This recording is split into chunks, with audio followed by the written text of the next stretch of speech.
इंदिरा गांधी सिर्फ अपना कुर्सी बचाने के लिए और अपना सत्ता बचाने के लिए पूरे भारत में इमरजेंसी लगाई थी, वो भी 2 साल का 1975 में। और ये सच्चाई है जो बहुत लोगों को हजम नहीं होगा। इंदिरा गांधी जी पे बहुत से आरोप लगा था, बहुत से उनके नाम पे कोर्ट में केस चल रहा था। कुछ केस ऐसा था जो कोर्ट में प्रूफ हुआ था कि इंदिरा गांधी गलत है, अपराध की है। ये बात सच्चाई है और ये बात सुन के बुरा लगा होगा बहुत लोगों को। हम लोग इतिहास में ज्यादा नहीं घुसेंगे, बस हम लोग सच्चाई देखेंगे, क्यों इमरजेंसी लगा था, क्या कारण था इमरजेंसी लगने का, और इमरजेंसी जो लगा था क्या वो गलत था या सही था। भारत में इमरजेंसी इंदिरा गांधी 1975 में लागू की थी, वो भी अचानक रात में 11-12 बजे। और इंदिरा गांधी जो इमरजेंसी लगाने का बहाना दी वो बिल्कुल गलत था।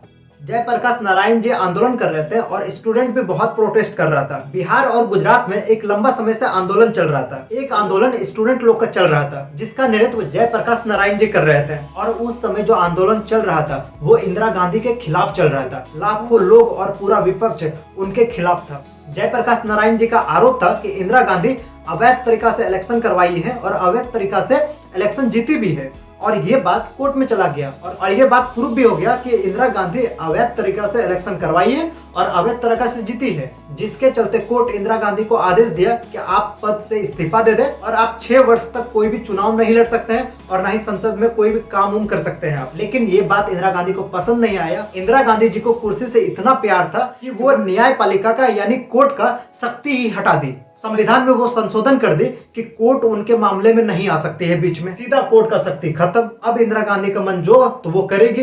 अब कोर्ट कुछ बोल ही नहीं सकता है, कोर्ट से सारा शक्ति छीन ले वो। अब इंदिरा गांधी पूरी तरह स्वतंत्र थी, जो मन हो उसका कानून बना सकती है, जो मन हो नियम लागू कर सकती है। लेकिन फिर भी इंदिरा गांधी का इससे काम नहीं चला। लोगों का आक्रोश बढ़ता गया, आंदोलन बढ़ता गया और लोगों का डिमांड होने लगा कि सत्ता छोड़ो, फिर से चुनाव होगा और कोई और नेता बनेगा। लेकिन फिर इंदिरा गांधी वहां बोलती है कि सत्ता हम छोड़ देते हैं और मेरा बेटा ही बनेगा, यानी राजा का बेटा राजा ही सत्ता में आएगा। और ये बात भी जनता को पसंद नहीं आया और फिर जनता बोली कि फिर से इलेक्शन होगा, फिर चुनाव होगा और फिर कोई प्रधानमंत्री दूसरा बनेगा। इंदिरा गांधी पे बहुत से आरोप लगा था जो स्क्रीनशॉट में शायद आप देख पा रहे होंगे। और सबसे बड़ा जो आरोप लगा था उनके ऊपर भ्रष्टाचार का आरोप लगा था। और भ्रष्टाचार जो वो इलेक्शन तक में वो की थी, इलेक्शन में भी भरपूर भ्रष्टाचार की वो। और ये बात कोर्ट में साबित हो गया कि इलेक्शन में इंदिरा गांधी भ्रष्टाचार की है। इसके बाद कोर्ट अपना फैसला सुना दी कि इंदिरा गांधी को अपना पद छोड़ना पड़ेगा और 6 साल तक वो कोई भी चुनाव नहीं लड़ सकती है और ना ही सरकार के काम में कोई टांग अड़ाएगी अपना। लेकिन ये बात इंदिरा गांधी को पसंद नहीं आया और संविधान में इंदिरा गांधी संशोधन कर दी। लेकिन इससे भी इंदिरा गांधी का काम नहीं चला, क्योंकि स्टूडेंट का प्रोटेस्ट और आंदोलन जो चल रहा था वो एक भयानक रूप ले चुका था। उनको सत्ता छोड़ना ही था। सब जनता का डिमांड था कि सत्ता छोड़ो, कुर्सी को त्यागो।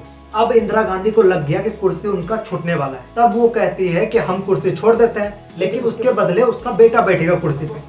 और ये बात जनता को पसंद नहीं आया। जनता बोली राजा का बेटा राजा नहीं बन सकता है, चुनाव फिर से होना चाहिए और फिर से जो प्रधानमंत्री चुना जाएगा वो प्रधानमंत्री बनेगा, वो कुर्सी पे बैठेगा। अब इंदिरा गांधी जी के पास कोई चांस बचा नहीं। और उसी समय गुजरात में एक और आंदोलन चल रहा था, बेरोजगारी का, भुखमरी का, गरीबी का और महंगाई का। महंगाई 300% तक बढ़ गई थी। सोचिए 300% कितना ज्यादा महंगाई है। सरकार क्या कर रही थी, इंदिरा गांधी क्या कर रही थी, इतना महंगाई बढ़ गया। हर तरफ से इंदिरा गांधी घिर गई थी, उनका गलती, उनका अपराध पकड़ाया जा रहा था। लेकिन वहीं दूसरी तरफ इंदिरा गांधी अपना खुद की गलती को छिपाने के लिए, बचाने के लिए, खुद की कुर्सी बचाने के लिए संविधान में संशोधन किए जा रही है। अकेले कांग्रेस पार्टी के द्वारा इतना संविधान में संशोधन हुआ है, इतना बदलाव हुआ है, इतना चेंज हुआ है कि एक मिनी संविधान बन सकता है, छोटा सा एक मिनी संविधान बन जाएगा।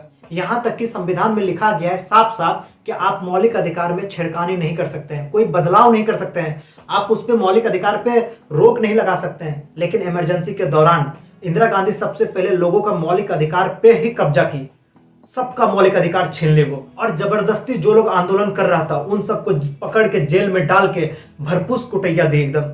आर्टिकल 20 और 21 ऐसा आर्टिकल है, देश में चाहे कोई भी कुछ भी प्रॉब्लम हो, चाहे जितना बड़ा प्रॉब्लम हो, आर्टिकल 20 और 21 कभी चेंज नहीं हो सकता है, कभी बंद नहीं किया जा सकता है। आर्टिकल 20 और 21 पे कभी रोक नहीं लग सकता है। लेकिन इंदिरा गांधी इस पे भी रोक लगाई, आर्टिकल 20 और 21 पे। संविधान जो लोग लिखा है वो लोग बोला है कि कभी भी आर्टिकल 20 और आर्टिकल 21 को कभी भी रोक नहीं सकते हैं आप सोचिए कैसा सरकार थी वो, आर्टिकल 20 और 21 पे रोक लगाती, लाखों लोगों को जेल में उठा के तो भर दी और पीट रही थी।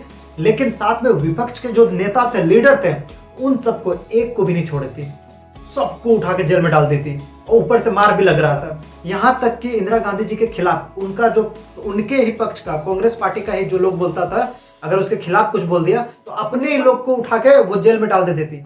अटल बिहारी वाजपेयी तो जानते हैं कितने अच्छे नेता थे, उनको भी जेल में डाल दी थी। अगर इंदिरा गांधी जी के अकॉर्डिंग देखें तो संविधान भी गलत, कोर्ट भी गलत है, पूरा विपक्ष गलत है, उनके पक्ष में जो है वो भी गलत है, पूरा भारत के लोग गलत है, इकलौती वो सही थी। क्या ये पॉसिबल हो सकता है? ये तो खुद से सोचने वाली बात है कि कैसे हो सकता है। हर कोई गलत है, सब गलत है, इकलौती वही सही है, कैसे हो सकता है ये? और ऐसा कौन सा इमरजेंसी था जो कि आर्टिकल 20 और 21 को, मौलिक अधिकार को वो रोक दी, मौलिक अधिकार पे पाबंदी लगा दी। मौलिक अधिकार पे वो इसीलिए कब्जा की थी कि वो किसी को भी जेल में उठा के भर सकती है और उसको पीट सकती है। और आप लोगों को ये सब प्रूफ चाहिए, आप लोग जाके गूगल पे सर्च करोगे नहीं मिलेगा, यूट्यूब पे सर्च करोगे नहीं मिलेगा, बहुत कम मिलेगा, क्योंकि इनको कंट्रोल करने वाला भी कोई और है। जब 1975 में आपातकाल लगा था तो उस टाइम पेपर बंद था, रेडियो बंद था, टीवी बंद था, पेपर प्रिंट ही नहीं होता था। सब कुछ इंदिरा गांधी के कंट्रोल में था। रेडियो पे, टीवी पे क्या न्यूज आना चाहिए, क्या पेपर में छपना चाहिए, वो सब कुछ इंदिरा गांधी डिसाइड करती थी। इंदिरा गांधी के खिलाफ एक भी शब्द नहीं छाप सकता था कोई। क्या लगता है आपको? जो सब कुछ कंट्रोल करके रखी है वो अपना बुराई खुद से छपवाएगी? कभी नहीं छपवाएगी। और जब छपाएगा ही नहीं तो आप उसके बारे में सच्चाई कहां से जानिएगा? आपको सच्चाई देखने को ही नहीं मिलेगा, क्योंकि इंदिरा गांधी के पास शक्ति था और वो अपने शक्ति का गलत उपयोग की, पूरे संविधान को अपने अंडर कब्जा करके, संविधान में चेंज, बदलाव, तोड़ मरोड़ के, अपने शक्ति का पूरा दुरुपयोग करके सब कुछ अपना प्रूफ तो मिटा चुकी होगी, प्रूफ तो कुछ रहने ही नहीं दी।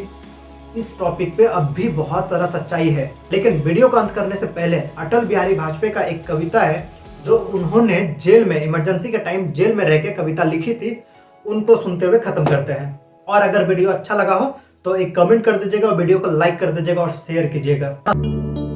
अनुशासन के नाम पर अनुशासन का खून भंग कर दिया संघ को, कैसा चढ़ा जुनून,